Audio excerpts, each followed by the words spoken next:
Jose, the win against Manchester City this week, what's it done around the club? Because obviously the week had been a little bit up and down with that Chelsea result as well.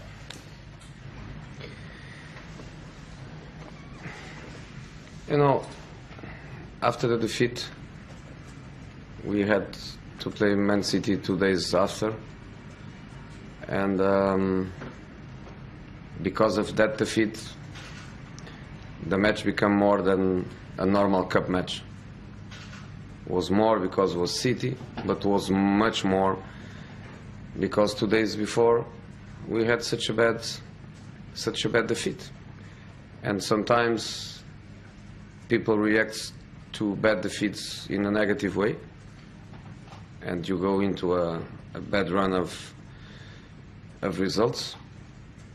But in this case, the boys, they managed to find that extra effort and extra competitive mentality to play that game, because the game means more than just a game. So it was very important for the players to win it and to give back to the fans not the compensation of the bad defeat, because bad defeats are bad defeats and there is no compensation, but to give the fans a good feeling to win against a City rival and to progress in a competition where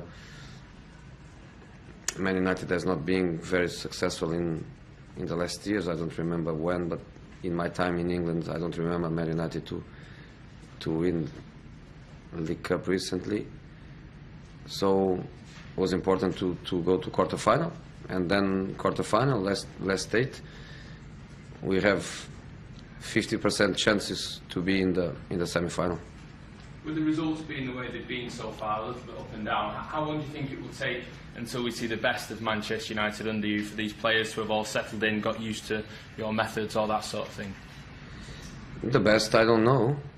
What I know is that in the last 7 matches we lost 1, and it's better to lose 1 match 4-0 than to lose 4 matches 1-0.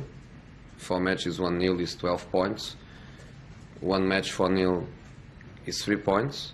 So our last run of results is not bad. Performance level even better, because, for example, we lost 2 points against Stoke. I think was our best match by far in the season in terms of the quality of our football, the dynamic of our football, the creation of opportunities. Could be easily a match to score 4, 5, 6 goals.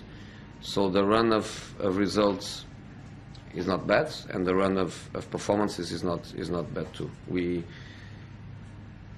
are a team in process. We are a team in the process of building up. You don't do that with 1 transfer window. You don't do that in 3 or 4 months. But in this moment, we just think about game by game, game after game. And now is Burnley, and Burnley is difficult. I know that. I felt that. Even in the season I was champion with Chelsea, we drew at home against Burnley. I remember that we were fighting with Man City for the title, and they also drew at home against Burnley. And Burnley is the same Burnley. Is the same manager. Is basically the same players, the same philosophy, the same profile of team, the same mentality.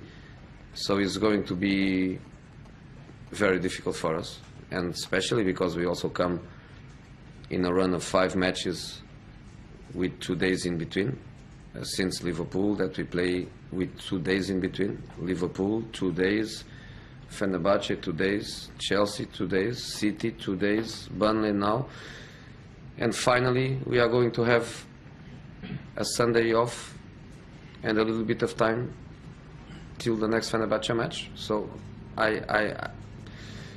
I'm waiting for a very difficult match against Burnley. How's the squad at the moment, fitness-wise? Obviously, Martial, Smalling, Rooney were not in the squad on Wednesday, and there's lots of questions about Henrik Mkhitaryan. Can you clear up what's happening with him? Is he fit? I mean, there's a lot of speculation. Not injury. Not injury. Sometimes I confuse the meaning fit in the English language, because fit, sometimes you have the view fit is if you are not injured, and sometimes fit is in great conditions and ready to compete. And that's a different thing for me. In Portuguese we use different words for the different situations. Mkhitaryan is not injured. Mkhitaryan is training with the team 100%. Any limitation in terms of his fitness related to injuries. Is it a transition thing coming to the English game? Obviously, you know it very well. But does it take time to get used to the rhythms? I think so. I think some players, their profile, they are really adapted to come and to play and not to feel. And some other players, they need more time. They need time to feel it. They need time to feel the intensity. They need time to feel the aggression. They need time to feel the game without the ball, the competitiveness. Because many times players, they come from different countries. The realities are different in the style of football, and the realities are different for sure in terms of the competitiveness, because there is no other country where it doesn't matter the team you play against. You have to play at the highest level, because if you don't, you have no chances to do it. So does Mickey need time to become the top player we know he can be? Yeah, I think he needs. Is that all it is, though, Jose? Is it simply time, or do you feel that maybe he just won't work here? Have you seen enough of him now to be able to assess him properly? No, I think it works for sure. I don't like to speak about players from other clubs, because I don't want to be misinterpreted, but I don't think they will be upset with me. William, when he arrived at Chelsea, he had problems to play. He went through a process, and then after a few months he became a top player, and then the next season when the team was champion, he was absolutely phenomenal, and still is. Just an example. I had similarity, for example, Di Maria, when he arrived in Real Madrid coming from Portugal. He had also to learn a lot about his game adapted to a new reality. So sometimes it happens sometimes with defenders, but I think for defenders it's easier to adapt. For the attacking players, sometimes they arrive and they go straight to success, but some other times takes a little bit more time. And in Mickey's case, the process was interrupted by an injury that kept him out for about a month. And when you are in this process of evolution, to be out for about a month and then you come fit but not fit to play, you have to go through that process of getting the match fitness. And then when you have the match fitness, you need the competitive level to do it. So of course we believe in him, and of course we know that sooner or later, no problem. Okay, last question.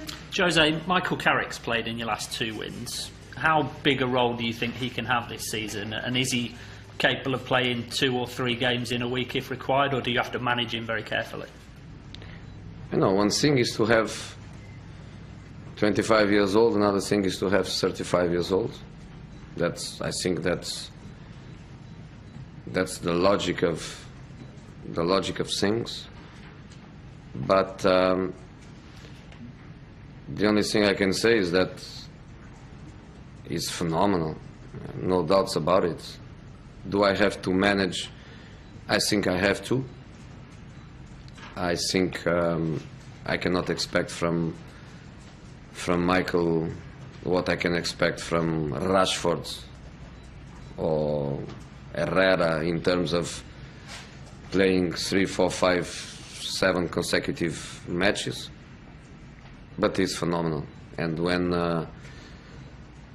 when you say he played in the last 2 wins, I think in the last 3 maybe, because he also played against Northampton, so probably his last 3. There is no relation with victories, but for sure, when he is on the pitch, he give us important things. He give us stability in our game. He gives mental freedom to the other guys around him to be more offensive. He's not just a player. He's somebody that has a big understanding of the game. And it's a pity. Of course, it's a pity. Sometimes you cannot stop the clock. It's a pity when you have some players year after year, they become older. In 5 years' time, I think Messi will be 34, and we'll be all crying that the guy is 34. Michael is such an important player, and is a player that is very difficult to replace.